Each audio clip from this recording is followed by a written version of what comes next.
Bonjour, j'espère que vous partagez également cette vie depuis chez vous. Et si c'est le cas, nous disons encore merci au Seigneur.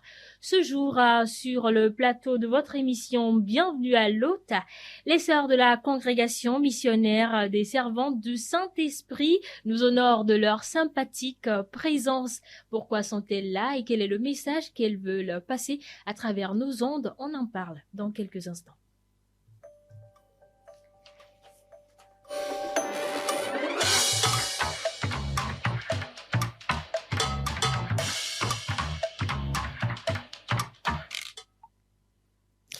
Alors, pour ce faire, dans cette émission, nous recevons les membres de la congrégation. À ma gauche, voilà la sœur Rosalie Sénadé Zossou. Elle est membre de la congrégation. Et à ma droite, la sœur Thérèse Akbaba Kassiwa. Elle également, elle est membre de la congrégation. Soyez les bienvenus, mes sœurs. J'espère que vous allez très bien. Nous allons bien également. Alors, ce qui nous rassemble aujourd'hui est un sujet de joie. Donc, nous allons en profiter pour avoir toutes les informations au sujet de votre congrégation et au sujet également des activités que vous menez jusqu'à aujourd'hui. Et en dernière position, nous allons parler du jubilé que vous célébrez. Alors, on va commencer par la sœur Rosalie. Nous aimerions connaître davantage la congrégation, quelles sont les origines, les fondateurs. On va commencer par vous, on va vous écouter. Merci beaucoup, ma sœur, Ouais. de nous avoir donné cette opportunité pour présenter notre congrégation. Comme tu le disais tout à l'heure, je suis sœur Rosalie Sénadé Zossou de la congrégation des sœurs missionnaires servantes du Saint-Esprit. Alors, notre congrégation a été fondée par Arnaud Jansen, un prêtre allemand diocésain qui est né à Goch en 1837 en Allemagne, dans le diocèse de Münster. Alors, c'était un professeur de mathématiques, très passionné pour la mission. En tant que prêtre diocésain, son cœur brûlait tellement pour la mission, surtout pour mener à fond cette promesse de Jésus-Christ, que la bonne nouvelle soit annoncée jusqu'aux limites de la terre. Donc, cette nouvelle de Jésus-Christ lui brûlait tellement le cœur. Et en sa période, en ce moment-là, lorsque les puissances étrangères cherchaient à coloniser les pays les plus pauvres, lui, il était plutôt passionné. Comment faire pour sauver les âmes? C'était son objectif primordial. Et vous savez, en ce temps-là, dans les années 1871-70 en Allemagne, c'était une période où, par exemple, il y avait beaucoup de mouvements qui allaient contre l'Église catholique en ce moment-là. Il y avait des mouvements de chœur, culte conf, ces mouvements-là qui se sont associés pour aller contre, parce qu'en cette période-là, les membres de l'État, c'est-à-dire l'administration du gouverneur avec ses membres, la plupart étaient des protestants en ce moment-là. Ils persécutaient l'Église. Donc, en ce temps-là, il y avait tellement de mouvements contre l'Église. Quand le père Arnold Jansen avait voulu fonder une maison pour former des prêtres et les envoyer pour propager la bonne nouvelle, c'était vraiment quelque chose qui était très délicat. Donc, son désir de former des prêtres en ce moment-là le brûlait tellement que il a été partagé, son intention, avec les évêques de son temps-là. Et quand il a été partagé, cette idée, cette initiative qui le brûlait si tant, on l'avait considéré comme un fou ou bien un saint, à cause des mouvements qui étaient sur le terrain. Mais comment tu peux fonder une maison pour la formation? Dans cette période. Dans cette très bien, ouais. Très bien, ma sœur. Donc, les gens le considéraient comme un fou ou un saint. Ouais. Mais il ne s'était pas découragé. Il écoutait plutôt son fort intérieur et s'était consacré à l'Esprit Saint.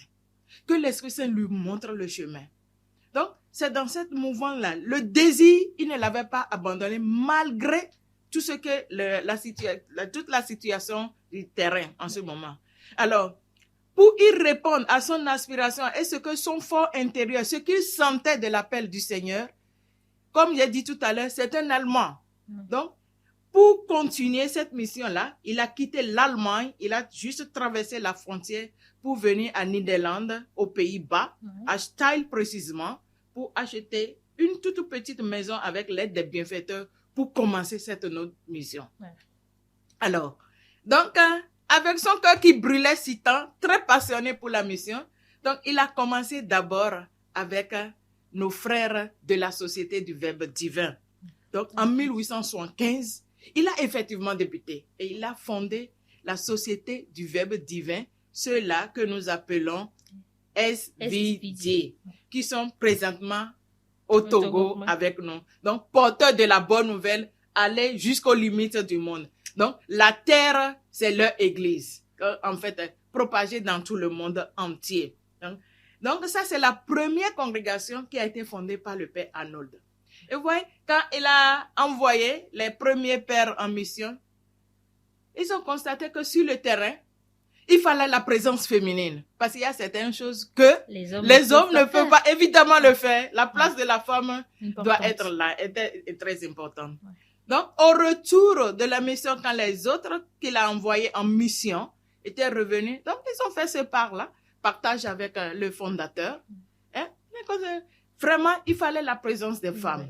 Alors, en ce moment-là, on avait eu de braves femmes qui étaient avec en style, des femmes. On a Mère Maria Elena, ça c'est Mère Josepha et Mère Maria Elena, les deux femmes qui étaient déjà avec eux dans la maison mère. Et vous voyez dans le background des photos, ce sont nos maisons là, background.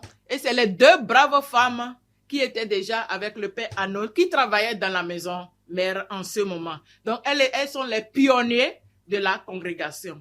Et c'est comme ça, quand ils sont venus pour parler, donc, elles ont commencé cette congrégation féminine. Et alors, notre congrégation est fondée en 1889. 1889. Et là, comme le cœur de Père Arnold, notre fondateur, il est père, leader et fondateur. Vous voyez? Son cœur brûlait tellement pour la mission et aimait le Togo. Saint Arnold Janssen n'est jamais venu au Togo, mais en esprit et dans son cœur, il portait le Togo dans son cœur. Et il avait voulu que les fondations de sa congrégation aussi puissent trouver aussi racine dans le Togo. Il aimait tellement le Togo. Alors, en 1897, il a envoyé les premiers missionnaires. Et ces premiers missionnaires-là, ce sont nos pionniers. Les 4 sœurs. Les 4 sœurs qui ont été envoyées au Togo en 1897. C'est la sœur Bernarda, la sœur Vicencia, la sœur Marguerita et la sœur Francisca. C'est les 4 qui ont été envoyées premièrement au Togo. Et vous voyez, elles ont quitté l'Allemagne, Nederlande, Steyl, le 29 janvier 1897 et ont atterri le sol togolais le 6 mars, soir au matin du 7 mars, et étaient bien accueillis par la population togolaise. Là, il faudra faire remarquer que l'hospitalité togolaise aussi a favorisé le développement de la mission. Elles étaient tellement bien accueillies, les barrières de langue ne constituaient pas un handicap pour eux. Et elles étaient intégrées réellement dans la population. Elles étaient bien accueillies. Et pour dire, en fait, comment elles ont commencé la mission. Vous voyez, c'est des Allemandes. Nos 4 sœurs-là étaient des Allemandes. Vous voyez, les péripéties, le climat, la nourriture, les maladies, le paludisme, la fièvre, tout ça là. Les périodes de climat ne les empêchaient pas. Ça ne constituait aucun handicap pour l'avancement de la mission. Et elles se sont données, la passion, le zèle, tout leur cœur était là. Ouais. Et la population togolaise, je ne voulais pas dire réception, c'est comme si le Seigneur avait déjà planifié le terrain. Elles sont bien accueillies et elles ont commencé le travail. Très dévouées toute la maison. Vous pouvez imaginer la manière dont les sœurs sont habillées, nos premières sœurs en ce moment. Toutes bien habillées de la tête jusqu'aux mais bien couvertes et malgré le climat, la chaleur, comme c'est la fondation même, ce qu'il fallait, le témoignage extérieur de la mission. cela ne les empêchait pas. Elles allaient dans le village, travaillaient avec nos confrères SVD de la Société du Verbe Divin. Et qu'est-ce qu'elles faisaient de pratique de toute particulière? L'éducation. Et vous savez, nos sœurs et la Société du Verbe Divin sont ceux-là qui ont commencé l'éducation au Togo.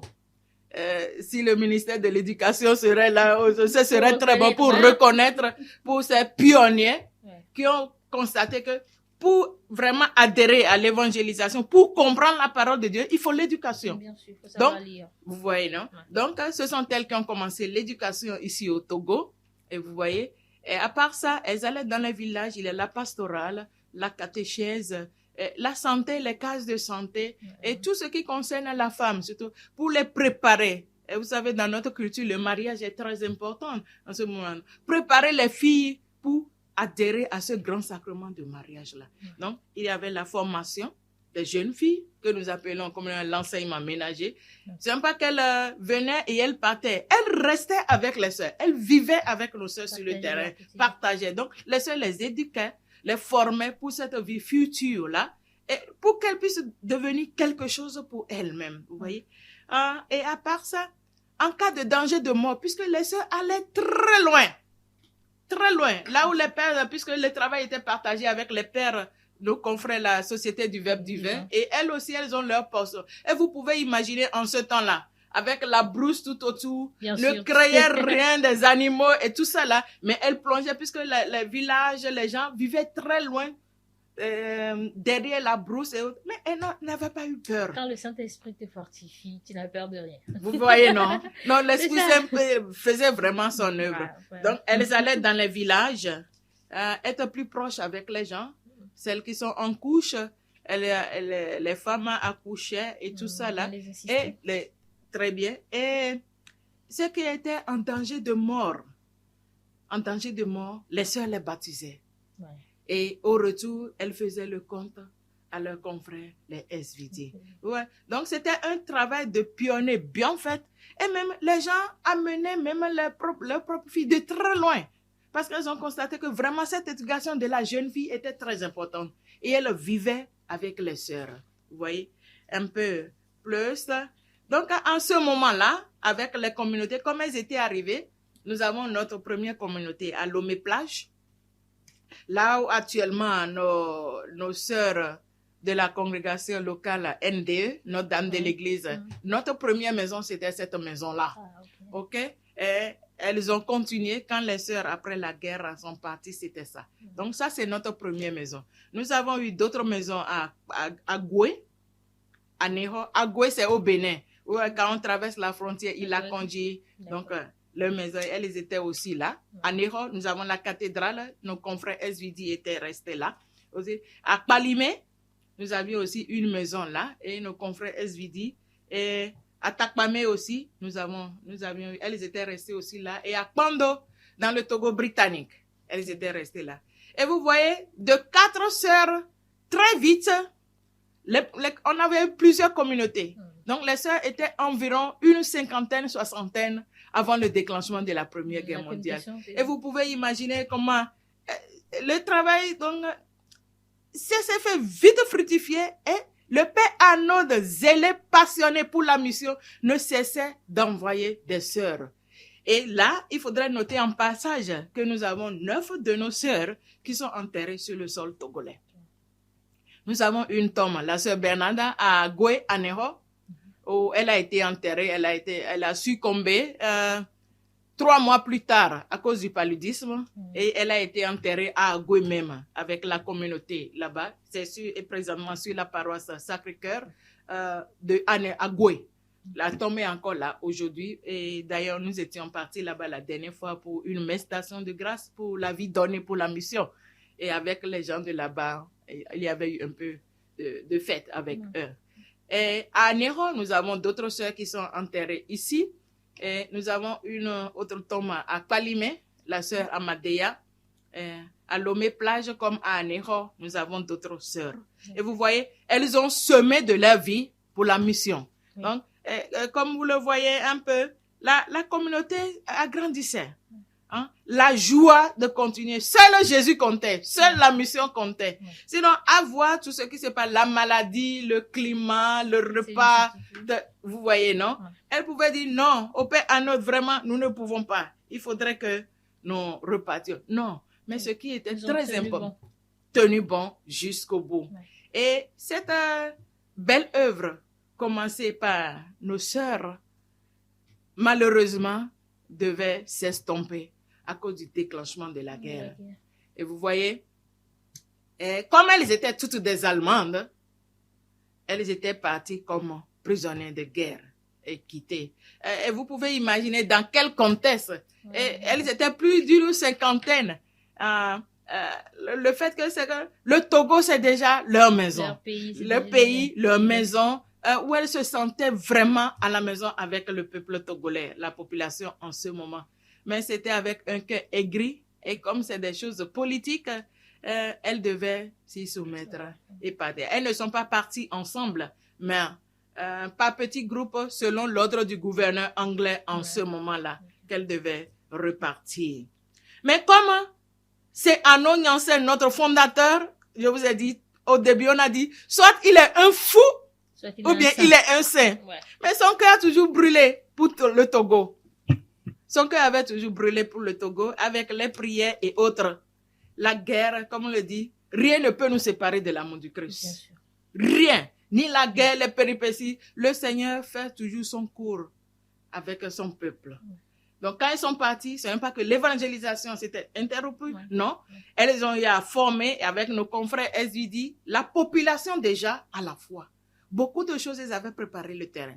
L'association de Sacré-Cœur, c'était un mouvement très ancré. Et aujourd'hui, on peut voir, tous les vendredis du mois, tu vas voir les gens qui sont ancrés, vraiment dévoués au Sacré-Cœur de Jésus. Donc, la formation des catéchistes pour qu'ils puissent devenir responsables pour conduire le peuple de Dieu. Donc, il y a toutes ces formations, tout ce qui était fait pour que la population eux-mêmes, de petit à petit, puisse commencer à...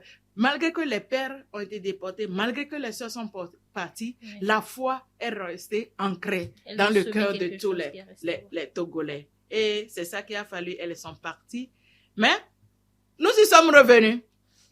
En 1989, nous sommes revenus encore au Togo. Et actuellement, nous avons 6 communautés au Togo. Ce qui veut dire que le tronc d'arbre qui a été chuté, tout d'un coup, a refleuri. A refleuri. Et c'est ça qui explique d'ailleurs le logo que nous avons pris pour cette fête, les 125 ans de l'arrivée. Oui, un tronc coupé à cause de la guerre, des péripéties. Mais il y a eu le rejeton. Et on a dit, le thème que nous avons choisi, c'est si le grain de blé ne tombe en terre, il reste seul, mais s'il meurt, il porte beaucoup de fruits. Nos sœurs ont semé de leur vie. Certaines sont enterrées sur le sol togolais. Leur vie, elles ont semé de leur vie, elles ont été enterrées, mais ça fait rejaillir maintenant le rejeton. Et c'est nous qui sommes les rejetons qui sortent maintenant, de ce qu'elles ont planté et tout ce qu'elles ont eu à faire. Et c'est ça qui a commencé, continuer jusqu'alors. Et c'est pourquoi perpétuer en ce jour.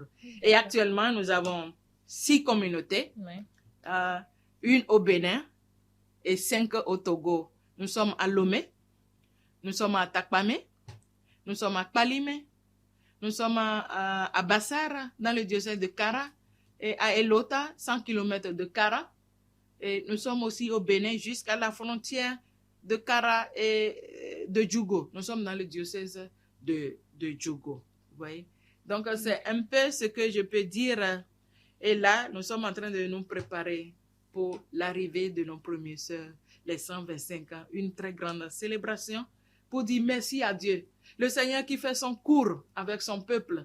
Quelles qu'en soient les difficultés sur le chemin, le Seigneur est dans la barque et il conduit son peuple. Si je peux ainsi dire, en bref, un peu, sur l'historique de notre congrégation. Merci à vous, ma sœur. Vous avez tout dit. Je pense qu'on a toutes les informations en ce qui concerne la création, en fait, de l'origine, tout ce qui a commencé, hein, tout ce avec quoi on a commencé cette congrégation, comment les sœurs se sont dévouées, comment elles ont donné leur vie, comment la mission s'est perpétuée jusqu'à aujourd'hui. Je pense que c'est tout simplement normal parce que quand Dieu lui crée quelque chose, la chose reste, quoi. On dit que quand c'est une œuvre de Dieu, bah, l'homme ne peut pas l'arrêter. La volonté de Dieu se fera toujours et c'est ce qui se fait jusqu'à aujourd'hui et ça fait 125 ans, c'est énorme. Alors, sœur Thérèse, je reviens vers vous en ce qui concerne la formation. Si j'ai une petite sœur, par exemple, qui vous regarde à la télé, qui aimerait intégrer la congrégation, comment elle fait son entrée, comment se déroule la formation? Merci beaucoup, madame, pour la parole. Oui, la formation à notre niveau compte 2 étapes principales. Mais avant ces 2 étapes, on peut dire qu'il y a une phase préparatoire. Et la phase préparatoire consiste à ce que votre jeune sœur qui veut nous connaître davantage, on va l'inviter dans notre communauté un dimanche de vivre le dimanche avec nous. On va à la messe ou bien on partage le repas et si l'après-midi, elle passe avec nous, elle peut partir. Et soit on l'invite pour le groupe des aspirants. Nous avons le groupe des aspirants qui tient ses réunions mensuelles, 2e dimanche du mois, donc dans notre maison. Donc, avec ce temps, elle continue d'aller à l'école, elle vient, elle nous visite, elle nous connaît un peu. Dans cette réunion, on parle de beaucoup de choses qui peuvent l'aider aussi à grandir. Donc, en ce moment, si elle est vraiment intéressée, on va la proposer de faire une expérience de 6 mois dans une de nos communautés. Et là, elle va toucher du doigt la vie des sœurs. Elle ira voir ce que les sœurs font à l'intérieur. Souvent, on les regarde, on les voit, les sœurs, c'est joli, elles sont belles. On ne sait pas ce que c'est. On les invite à l'intérieur. Elle va voir comment les sœurs vivent, comment elles prient, comment elles font leur travail, tout ça. Là, pendant ces 6 mois, elle aura assez. Donc, après ça, si elle est vraiment désireuse, elle veut faire la formation, devenir sœur, alors elle va faire la formation initiale. Et avant cela, elle doit écrire une lettre pour être admise dans la congrégation. Donc, après cette lettre, elle se prépare pour commencer le postulat. Et c'est la première étape de la formation initiale. Mais qu'est-ce qu'il y a dans cette formation? Ah oui. Au postulat, il y a beaucoup de sujets qui sont discutés, des thèmes sur la connaissance de soi, premièrement, parce qu'il faut se connaître d'abord. Et tu vas vivre dans une communauté, la connaissance de soi. Et aussi, il y a des programmes que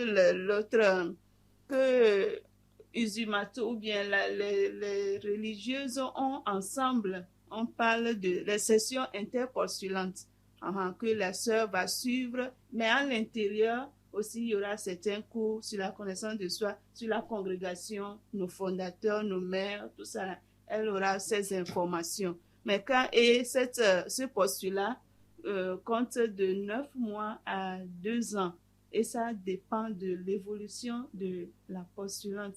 Et à ce niveau aussi, j'aimerais préciser qu'il faut une ouverture de cette personne-là parce que c'est un cheminement. Il faut qu'elle participe à la formation qu'on la donne. Oui. Elle partage comment elle vit. Est-ce qu'elle veut vraiment ça? Est-ce qu'elle ressent toujours cet appel de donner sa vie au Christ? Donc, pendant ces 2 ans, et à la fin de ces 2 ans plutôt, si elle veut continuer de devenir sœur, il faudra qu'elle fasse le noviciat. Et, je voulais dire que le postulat se fait ici au Togo et le noviciat, c'est au Ghana. Nous avons une noviciat, comment on dirait? Pour l'Afrique, c'est au Ghana. Au Ghana que nous le faisons. Donc, tu dois apprendre l'anglais déjà au postulat. Donc, le noviciat, c'est une étape très, très importante pour la sœur. Et c'est très rigide là. Il faut que toi-même, tu te prépares. Parce que c'est là, cette formation qui te prépare à devenir religieuse. Et dans la formation, il y a quelque chose qu'on appelle l'année canonique. Et cette année canonique est très précieuse où la sœur apprend premièrement notre constitution, nos règles de vie, ce que nous vivons comme sœurs. Et après, il y a d'autres cours, les internoviciats et autres qui peuvent aider la sœur à grandir soit spirituellement, humainement et dans d'autres domaines aussi. Et après cette année canonique, pour une petite précision sur l'année canonique, pendant l'année canonique, le malheur arrive à tout moment. Si, par exemple, la jeune sœur ou bien la novice perd un membre de sa famille, c'est un peu difficile. Mais on peut le laisser jusqu'à 2 semaines pour aller et faire prier ou bien pour l'enterrement de son papa ou bien de sa maman et revenir dans ce délai de 2 semaines. Mais si ça dépasse ça, tu es obligé ou bien elle est obligée de reprendre cette année canonique. Et donc, après cette année canonique, il reste encore une année donc, qui est subdivisée en 2 étapes. On dirait 6 mois. La sœur, la novice aura l'occasion d'intégrer encore une autre communauté, là où elle est au Ghana, je dirais, pour expérimenter encore ce que les sœurs vivent vraiment, ce qu'elle a étudié dans les règlements, tout ce qu'elle a eu, c'est ça, comment les sœurs vivent ça. Elle ira encore voir, est-ce que ce que je suis en train de ressentir, est-ce que c'est ça que je vois? L'apostolat, la vie, tout ça là, est-ce que c'est vraiment moi si je vais donner ma vie là? Et si ça n'a plus, elle revient, elle parle avec sa maîtresse, il y aura une évaluation qui sera faite à la fin. Les sœurs l'évaluent, elles-mêmes s'évaluent et avec nos mères, elles vont voir, décider et est-ce que cette fille, cette sœur, on peut lui donner, elle peut être admise au vœu. Donc si elle est admise au vœu au bout de ces 2 ans, elle va faire ses premières professions. Et ça on dit première profession.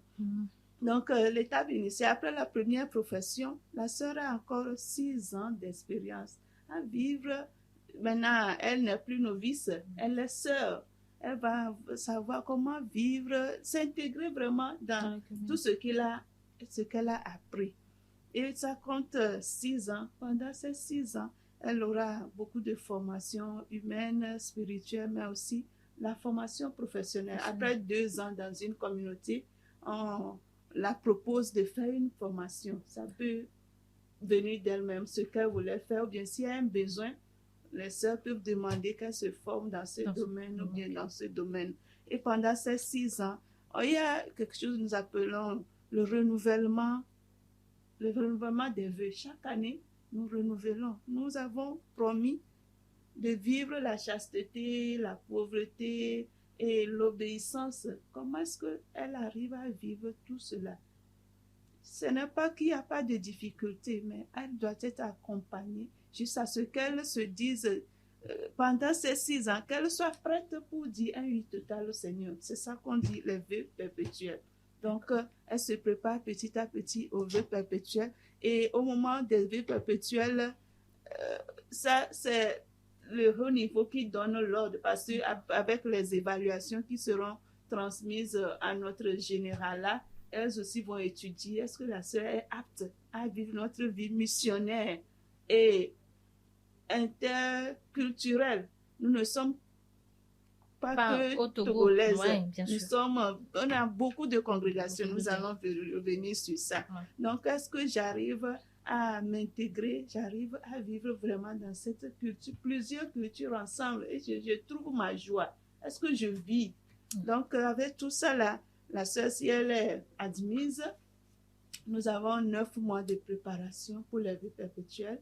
Elle sera envoyée dans un pays, dans l'une de nos pays où les sœurs qui sont à cette étape-là sont rassemblées pour se former pour les vœux perpétuels pendant 9 mois. Et elle revient ici pour faire les vœux perpétuels.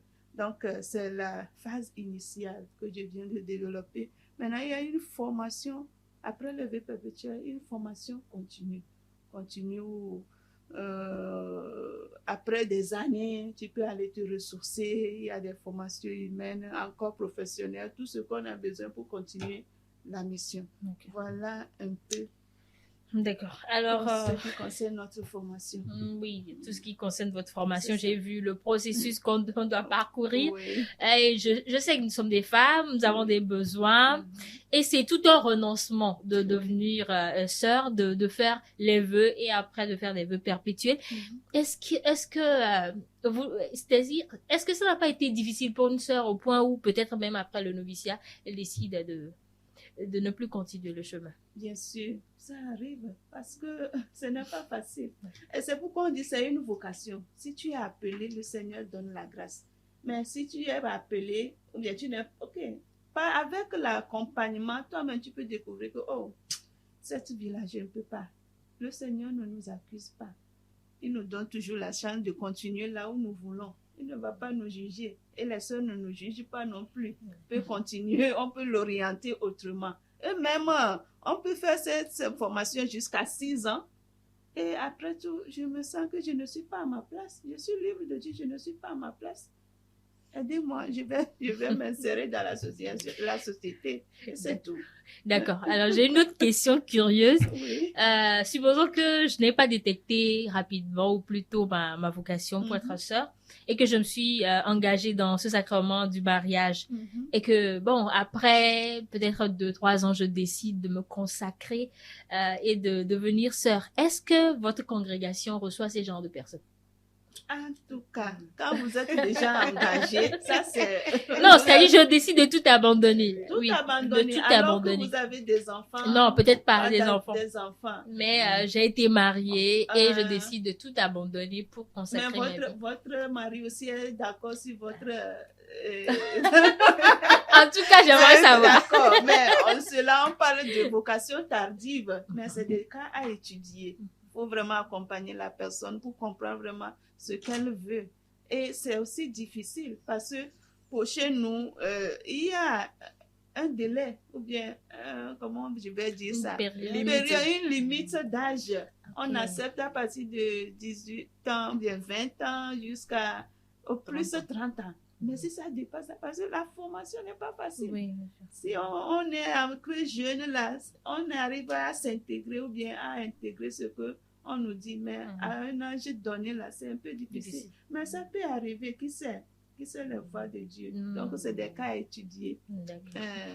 Et pour ajouter à ce que la sœur Thérèse vient de dire, vous voyez, dans les débuts de l'Église, il y a des saints, non? Si je prends par exemple le cas de Sainte Rita, qui s'était mariée et puis après le mari est décédé, elle a ses enfants. Mais elle s'était engagée jusqu'à ce que les enfants ont grandi, les enfants étaient en âge de se prendre en charge. Ça, c'est la conception de l'Église en ce moment-là. Mais de nos jours, comme vous venez de le dire, je pense que la personne a déjà discerné et elle s'est mariée. Disons que elle s'est mariée même religieusement à l'Église. Vous voyez, c'est qu'on ne peut pas dissoudre le mariage parce que c'est un sacrement. Oui. C'est un sacrement. Ce n'est pas parce que elle voit que ce n'est pas son chemin qu'elle va dissoudre le mariage pour venir dans la vie religieuse. Elle peut succomber aussi dans la vie religieuse si éventuellement elle pouvait être acceptée. Donc, ce n'est pas qu'on s'engage à la légère. Parce que c'est toute la vie. C'est question de vie et c'est question de décision. Et comme la sœur a si bien le dit, pendant tout ce temps, il y a le discernement. C'est pas que la personne fait route seule. La personne est accompagnée. On l'aide à discerner. Est-ce que c'est mon appel? Est-ce que c'est mon chemin? Vous voyez? Donc, si éventuellement, puisque même dans le mariage, ils sont accompagnés, les couples, les fiancés sont accompagnés. Il y a des accompagnements qui se font, les prêtres accompagnent les jeunes couples. Mais si éventuellement, après le mariage, elle découvre qu'elle n'est pas là, on va toujours l'accompagner. Elle ne peut pas s'engager tout de suite sur cette voie-là. Et surtout avec l'Église aujourd'hui, il faut le temps. C'est une décision prise par le couple s'ils sont déjà engagés avec le sacrement du mariage. C'est un sacrement. Un sacrement ne se dissout pas. Le sacrement du mariage va se faire dissoudre si éventuellement, autrefois, avant le mariage, quelque chose a été caché. Oui, si par exemple, c'est le mari qui est malade, ou bien c'est la femme qui est malade, et tout ça là n'a pas été clarifié au début, caché, là, l'Église accepte. Mais si c'est des choses, j'ai tous mes sens normaux, et je me suis engagée sur cette voie. Et ce n'est pas parce que j'ai eu des déboires, des difficultés que je veux me retirer pour faire. Non, la vie religieuse, ce n'est pas un refuge. Donc il faut mûrir. Quelles sont les intentions derrière? Pourquoi? C'est un sacrement. Ce n'est pas quelque chose qui fait s'approcher. Non, c'est un sacrement, c'est précieux. Qui a été institué par l'Église. Donc, on doit voir un peu. Et là, si c'est la volonté de Dieu. Mais jusqu'alors, je pense qu'aucune congrégation n'accepterait quelqu'un qui est déjà lié par un sacrement de mariage. D'accord. Revenir à la vie religieuse. De nos jours, après le Concile Vatican II. Non, pas encore. D'accord. Yeah. Bon, on refera le débat hors antenne. Hein? On va faire le débat hors antenne. On poursuit cette émission pour connaître encore davantage sur la congrégation. Alors, j'aimerais savoir, quel est le charisme de la congrégation des missionnaires servants du Saint-Esprit? Ok, merci beaucoup, madame. Avant de répondre à la question, il y a 2 points que je n'avais pas mentionnés au début. Je voudrais mentionner que nous sommes une congrégation internationale et multiculturelle. Nous sommes dans les 5 continents dans le monde entier, partout dans le monde entier. Nous sommes de différentes nationalités et c'est ça qui fait la richesse de notre congrégation. Et le cœur même, c'est la vie communautaire. S'il y a une candidate qui s'engage à devenir servante du Saint-Esprit, elle doit être apte à vivre dans une congrégation multiculturelle et internationale. Parce que tu ne choisiras pas ta communauté dans laquelle tu es envoyé. Et tu vas aller vivre avec celles qui sont déjà dans cette communauté-là. Tu ne vas pas dire, oh, moi, je ne connais pas cette sœur, moi, je ne veux pas vivre. Non, déjà, au début, pour la formation, le postulat, tu vois les sœurs de différentes faces, visages. Moi, je suis béninoise, la sœur Thérèse est togolaise. Nous avons des sœurs de Philippines chez nous, les sœurs indiennes, les polonaises. Et nous vivons dans cette ambiance-là. Et c'est ça qui fait la richesse de notre congrégation. La multiculturalité, nous partageons nos cultures. Et c'est dans ça que Jésus se révèle qu'il est possible de vivre ensemble. Il est possible que l'amour la brûle. Puisque le Christ n'est pas venu seulement pour une. Non, c'est pour le monde entier. Donc, c'est pour témoigner encore que c'est vraiment possible de vivre ensemble. Non? Si la jeune candidate qui vient doit s'apprêter, est-ce que je peux vivre avec une sœur blanche qui n'est pas togolaise, qui n'est pas béninoise, qui n'est pas ghanéenne? Nous avons le même niveau, nous avons la même conception de la vie. C'est ça qui fait notre richesse. Donc, c'est pour ajouter, donc, nous sommes de différents pays, une congrégation internationale appelée à vivre. Et c'est ça qui manifeste la beauté de la Trinité. La beauté de la Trinité chez nous, puisque c'est notre spiritualité enracinée dans l'esprit trinitaire. Et pour venir maintenant à votre question, quel est notre charisme? Notre charisme se manifeste à travers nos apostolats. Notre spiritualité d'abord est trinitaire, enracinée dans la Sainte Trinité. La Sainte Trinité est au cœur. Dieu, un, en 3 personnes. Et c'est d'ailleurs pourquoi notre fondateur dit très souvent que le Dieu un et trine vive dans nos cœurs et dans le cœur de tous les peuples. Alors, si Dieu qui est un et trine s'est manifesté à l'humanité avec tout l'amour qu'on a dit qu'il a pour chaque être, s'il peut vivre dans nos cœurs, alors facilement je peux me porter vers l'autre qui est différent de moi, mais nous devenons des frères, des sœurs pour vivre ensemble. Donc nos apostolats, ça se traduit par notre charisme, se traduit par nos divers apostolats. Nous sommes dans le domaine de l'éducation, crucial, parce que quand nos pères, les premiers pères étaient arrivés, pour pouvoir comprendre la parole de Dieu, si la personne n'est pas éduquée, il ne pourra pas comprendre. La santé, si la personne n'est pas en bonne santé, il ne pourra bien comprendre. Vous voyez? Et cette formation morale, intellectuelle, spirituelle, la catéchèse, la pastorale, c'était déjà à la base. Donc, nous avons emboîté ce que notre fondateur nous a donné, l'éducation. Nous avons l'école de l'informel jusqu'au formel. De l'informel jusqu'au formel. Nous sommes dans le domaine de l'éducation.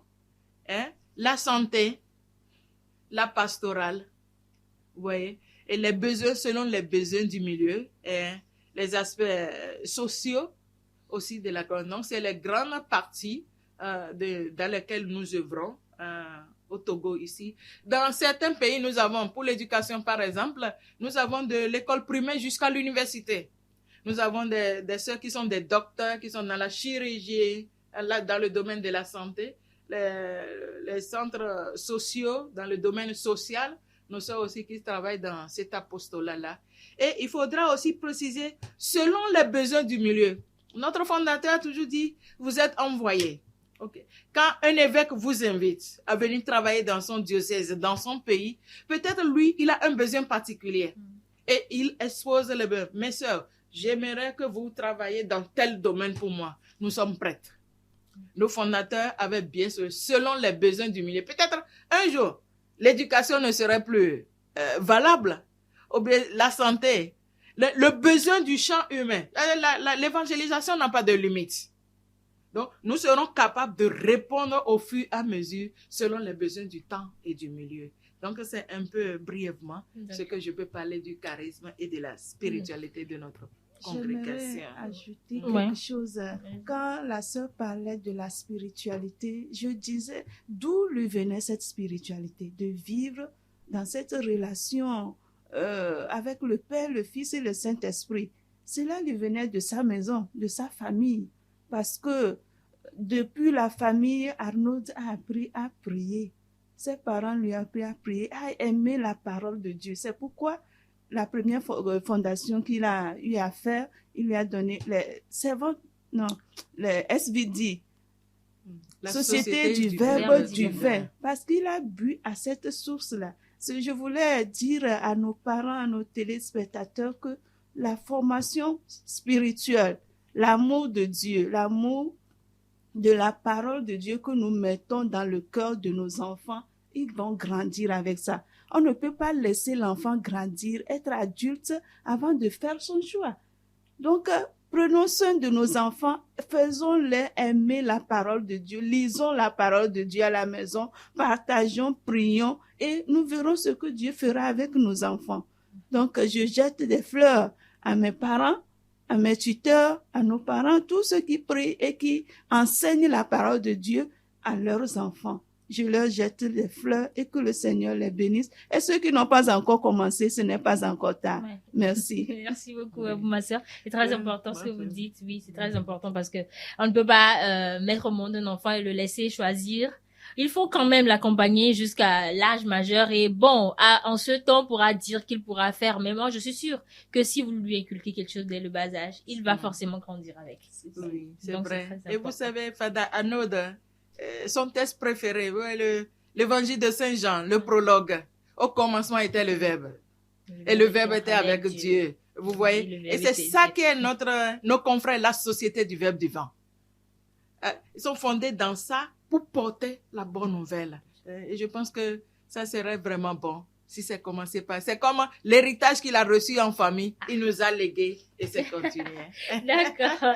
C'est la question que je voulais vous poser. Donc, je pense que l'héritage que vous laissez à la jeune génération aujourd'hui, c'est toujours la parole de Dieu, c'est toujours le Verbe. Est-ce que j'ai raison? Bah. D'accord. Alors, on va parler maintenant de l'anniversaire. Hein. Moi, j'aime beaucoup les fêtes. Ça fait 125 ans, quand même. C'est beaucoup. C'est plus d'un siècle. Et ça mérite d'être célébré. Je suis sûre qu'à l'occasion de ces 125 ans, vous avez mené beaucoup d'activités. Vous avez fait beaucoup de choses et il reste encore des choses à faire.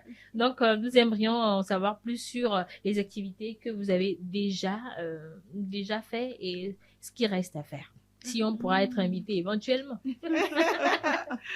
course. Vous êtes en avant par avance invité déjà. Ah, merci beaucoup. Oui. Vous voyez, 125 ans, c'est beaucoup. Plus d'un siècle. Vous voyez? C'est un parcours très long, mais qui est encore court, puisque nous sommes là aujourd'hui. On dirait que c'est seulement hier. Vous voyez, non? Pour célébrer ça, c'est une action de grâce. Chez nous, nous disons, la vie qui a été donnée pour la mission est très précieuse. Et si nos premières sœurs sont venues, elles ont donné toute leur vie pour la mission. C'est ça qui fait l'objet de la célébration même de demain.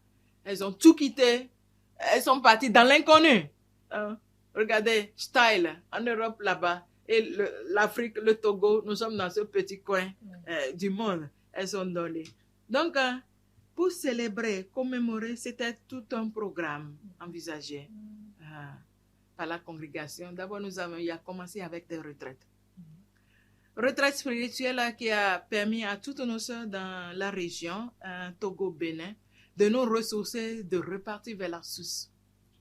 Et surtout cette année, à l'intérieur de la congrégation, nous sommes en train de célébrer aussi la passion pour la mission globale.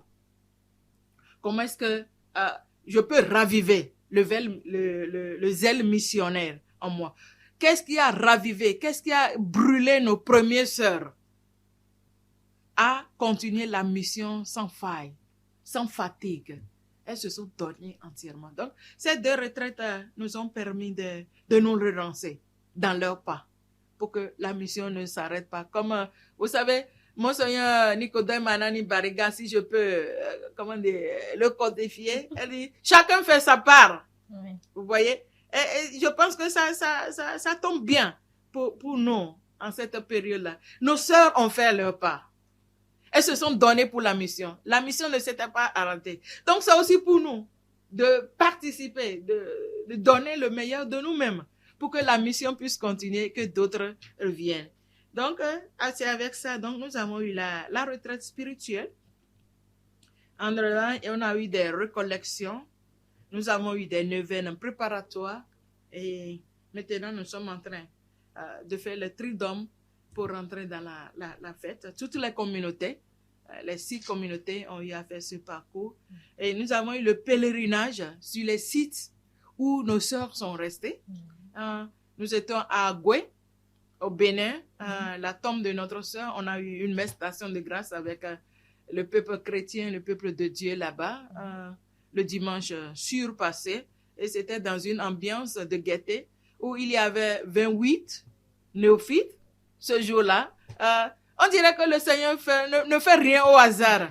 Quand nous sommes en train de célébrer 125 ans, en ce même jour, il y avait eu déjà des néophytes. Ce qu'on ne pouvait pas imaginer il y a 125 ans, qu'on pouvait avoir des néophytes, des gens qui adhèrent à la foi. C'était vraiment beau, c'était vraiment merveilleux. Dans une ambiance de gaieté, de joie avec les gens à Agoué. Et le dimanche, le lundi de Pentecôte, nous étions sur la tombe de nos sœurs, celles qui sont à Aného et à Lomé-Plage ici. Et nos sœurs qui sont à Kpalimé sont parties sur la tombe de notre sœur qui est enterrée à Kpalimé. Et ambiance, parce que toute la communauté, les communautés participent à ce cheminement-là vers cette grande fête, cet événement. En dehors de ça, il y a des prières qui ont été composées. Par exemple, vous avez sur le logo là, ça c'est le logo que nous avons choisi pour cette belle fête. Ici, vous voyez. Et nous avions eu à composer une prière à l'occasion des 125 ans qui a été distribuée dans toutes les communautés en fait. On prie ça chaque jour. Chaque jour en mémoire de nos fondants pour que nous puissions vraiment embrasser et rendre la mission telle que nos premières sœurs ont vécu et continuer avec zèle et dévouement cette belle mission qu'ils nous ont léguée.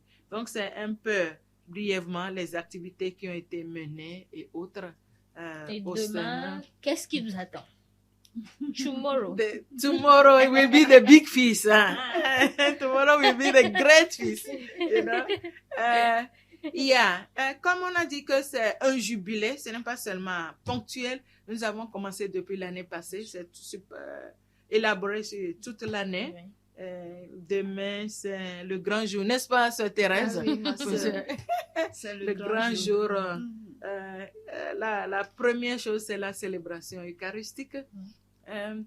Pour rendre grâce à Dieu. Puisque c'est Dieu qui est fidèle, c'est Dieu qui a fait le parcours.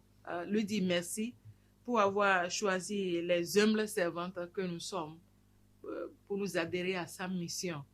Donc, il y aura la messe d'action de grâce, la messe de 8 heures, évidemment, célébrée par l'archevêque du diocèse avec nos confrères, toute la famille, le peuple de Dieu à Kikamen pour marquer vraiment cette grande fête-là. Et après, il y aura l'apothéose. Of course, s'il y a la célébration, et il n'y a pas... Vous L'autre comprenez, chose. vous voyez, non? Donc, cette célébration ne sera pas réellement belle. D'accord. C'est un peu Oui. l'animation. Oui. Alors, j'ai envie de vous poser une question avant de passer peut-être pour demander des contacts parce qu'il y a d'éventuelles personnes qui aimeraient peut-être prendre part active à cette fête. C'est vrai, 125 ans, c'est beaucoup. Et pour être sœur, il y a tout un cheminement. C'est long, c'est difficile, c'est toute une vie. Je sais que vous intervenez dans beaucoup de domaines. Mais concrètement, est-ce que vous recevez du soutien de la part des fidèles, ceux qui ne sont pas consacrés? Comment est-ce que vous arrivez à gérer tout ça? Parce que c'est quand même une vie. Et je suis sûre que dans tout ce que vous faites comme activité, c'est d'abord le don de soi. C'est d'abord l'autre. Donc, vous ne faites pas payer les gens comme ils devraient. Comment est-ce que vous arrivez à vous À associer? gérer. Ok. Ok, je pense... c'est une très belle question. Mais oui, comme je le disais au début, notre fondateur, quand il a commencé, il n'avait pas un franc dans la poche. Et vous pouvez imaginer comment est-ce que cette congrégation est maintenant dans le monde entier. C'est Arnold le disait, ce que j'ai à faire, si j'ai besoin de l'argent, c'est dans la poche du bienfaiteur que le Seigneur fera venir en ce moment aux portes. Si j'en ai besoin, je prie le Seigneur, il fera venir le bienfaiteur. Et c'est de ça que la congrégation aussi vit. En dehors des activités que nous menons, nous avons le grand soutien de notre mère générale. Et vous savez, nos sœurs travaillent partout dans le monde entier. Il faut faire ce cas d'abord que la mise en commun. Nous n'avons pas des choses personnelles à nous. C'est en commun. Et dans d'autres pays, ici au Togo, nous n'en avons pas encore. Dans d'autres pays, il y a les sœurs qui travaillent comme membres professionnels de leur pays. Ils sont payés par le gouvernement. OK? Mais ici au Togo, non. Oui, Dans le cas de l'Afrique, pas encore. Donc, tout ça est mis en commun à la maison mère. Ça appartient à toute la congrégation. Ouais. Vous voyez, avec les petits apostolats et autres. Et nous avons nos sœurs âgées qui continuent à travailler. Elles font les laiteries, les petites choses. Et elles vendent. Et cet argent, c'est envoyé à la mission. Pour soutenir les autres, surtout nous qui sommes ici au Togo. On n'a rien. On n'a pratiquement rien. Mais c'est les activités que nous faisons sur le terrain et autres. Et ce que l'aide que nous recevons de notre mère générale, c'est ça qui fait avancer à la mission. Et là, il ne faut pas aussi nier, ce n'est pas seulement le matériel qui compte. Oui, aujourd'hui, on a besoin d'argent pour faire avancer. Mais il y a un aspect très important qu'il ne faudrait pas nier là, le soutien. La personne n'a pas venu nécessairement de donner de l'argent, mais la prière.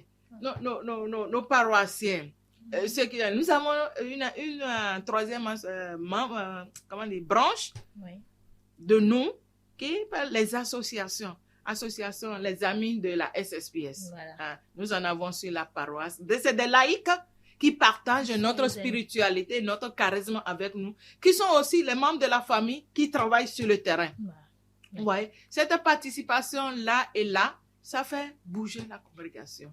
Vous voyez? Donc, ce soutien-là, les gens qui prient pour nous, les gens qui nous soutiennent, les gens qui partagent notre spiritualité et notre charisme, les bienfaiteurs qui sont là.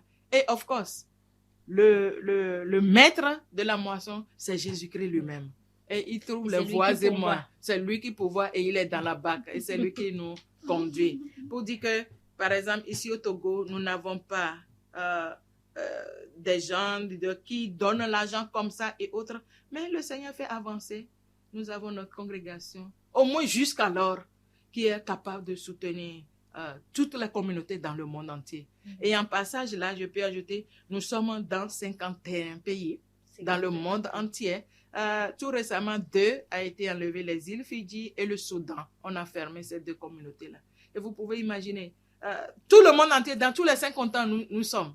Vous voyez? Et nous travaillons partout dans tous ces domaines-là. Donc, pour le moment, le Seigneur pourvoit.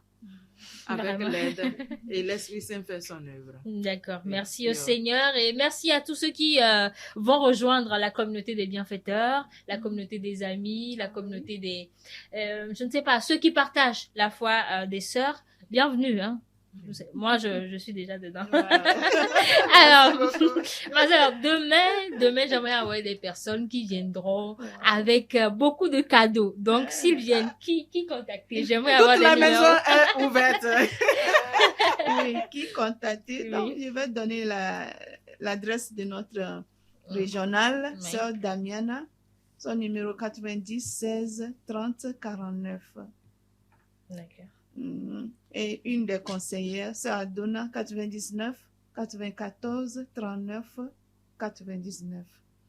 Et pour la promotion des vocations, il y a une sœur qui fait la promotion des vocations, sœur Amandine, 90 75 48 57. Si les jeunes sœurs qui sont intéressées à nous connaître davantage, elles peuvent appeler la sœur et discuter avec elle.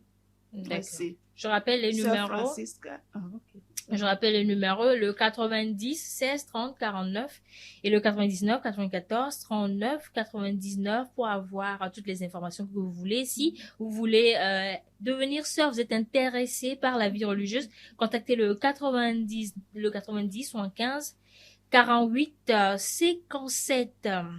Alors, ma sœur, chez nous, ou bien, bon, partout, hein, je pense. Moi, quand je fête mon anniversaire, j'aime bien que les gens me disent « Je te souhaite la santé, je te souhaite beaucoup d'argent, beaucoup d'enfants et autres. » Là, c'est une congrégation. Si vous devez formuler un vœu, vous allez le faire. Vous allez le faire également. Si vous devez formuler un vœu pour souhaiter joyeux anniversaire à votre congrégation, qu'est-ce que vous souhaiterez?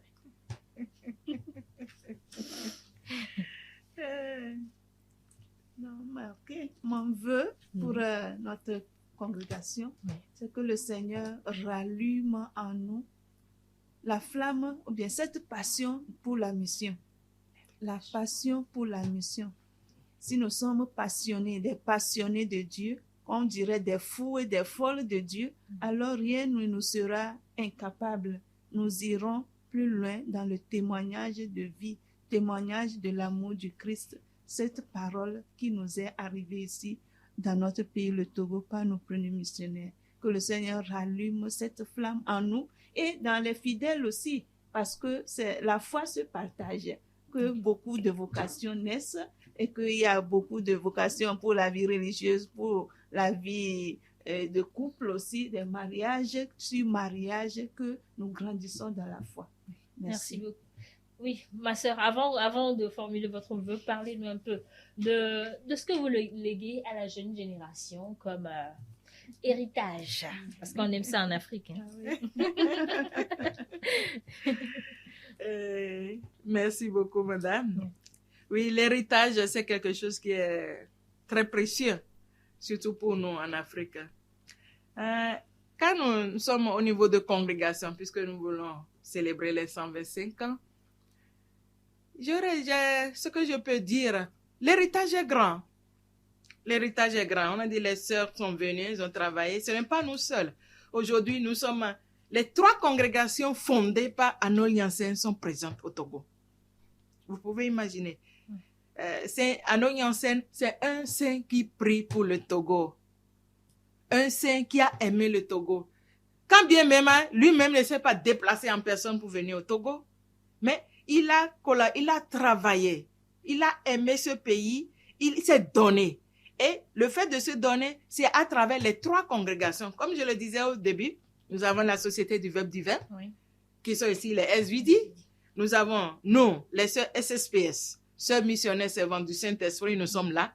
Et nous avons la 3e branche contemplative, les sœurs missionnaires servantes du Saint-Esprit de l'adoration perpétuelle, qui sont là, cloîtrées au monastère, devant le très saint sacrement, priant 24 heures sur 24 heures pour tous les missionnaires en activité. Vous voyez, cette grande congrégation aujourd'hui, c'est un héritage pour le Togo. Nous sommes tous présents au Togo et nous travaillons dans les divers apostolats.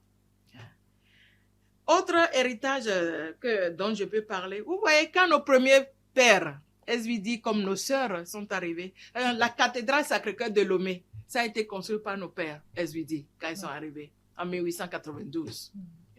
C'est un héritage pour l'église locale togolaise. La cathédrale d'Anéron, c'était construite par nos pères SVD, nos frères SVD. C'est un héritage et nous sommes fiers que l'évangélisation a fait que ces cathédrales-là ne sont pas détruites complètement, mais que la foi a continué. Vous voyez? Et quant aux maisons de nos sœurs, nos premières sœurs qui sont arrivées, par exemple, nous avons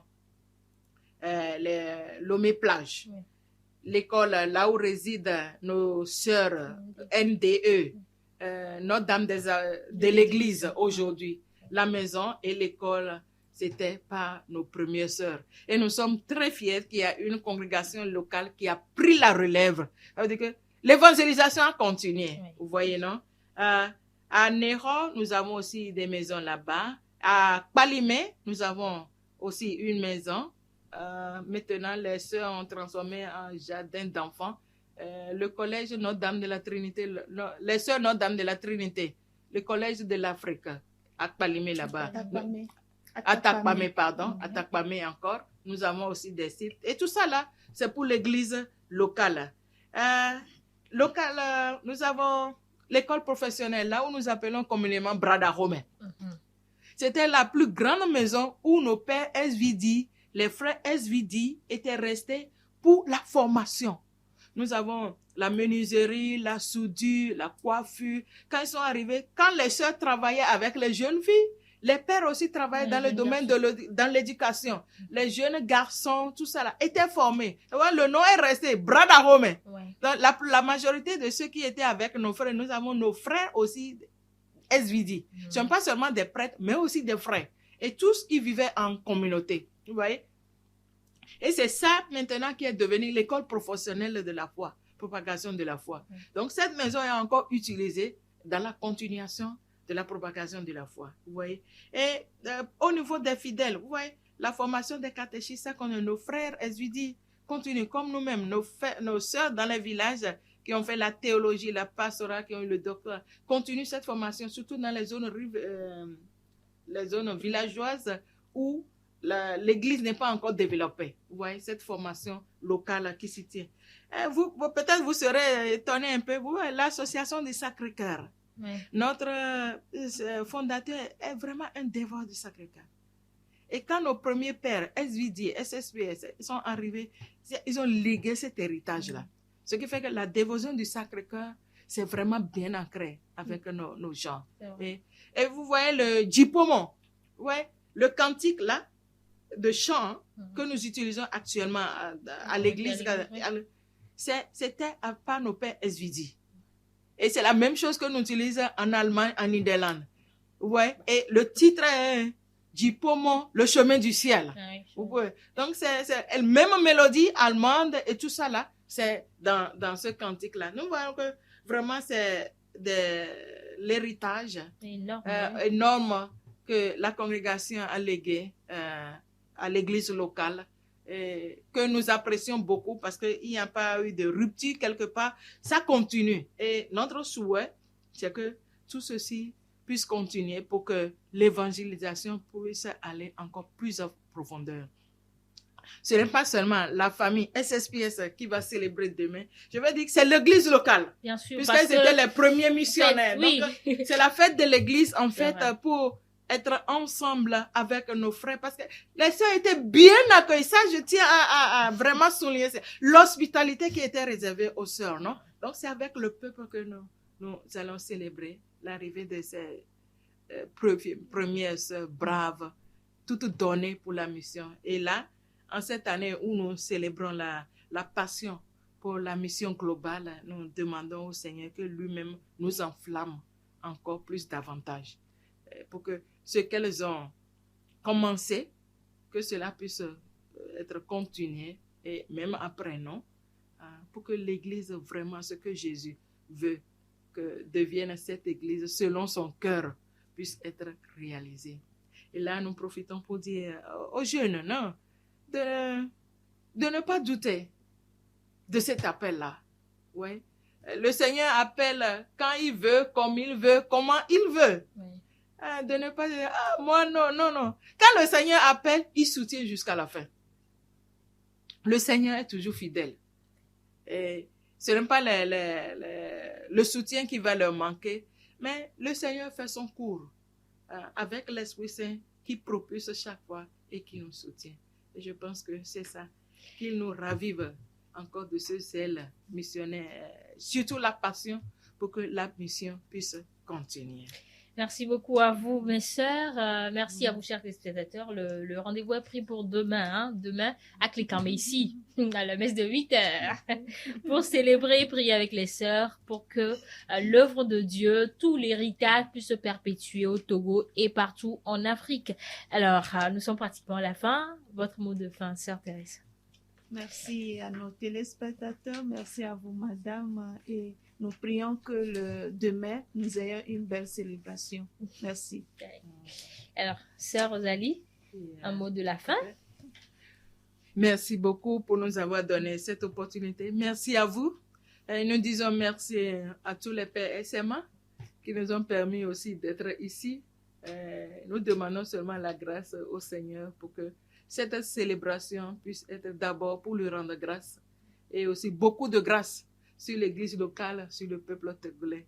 Et pourquoi pas que son feu, le zèle qu'il a mis dans Fada Arnold, dans ces 4 braves sœurs au début, que ce zèle puisse aussi embraser nos jeunes pour répondre généreusement à son appel. Merci à vous, ma sœur. Alors, c'est sur ces mots que les rideaux tombent sur le numéro de Bienvenue à l'hôte d'aujourd'hui. J'étais avec les sœurs Rosalie Sénadez Ossou et la sœur de Sainte Thérèse à Baba, voilà, Kosiwa, elles étaient avec nous sur ce plateau et vous avez entendu toutes les informations qu'elles ont données sur la congrégation missionnaire des servantes du Saint-Esprit. Je redis encore que le rendez-vous c'est demain à 8h à la paroisse de Clicamé. D'ici là, portez-vous très bien. Au revoir, restez sur SMA Togo TV.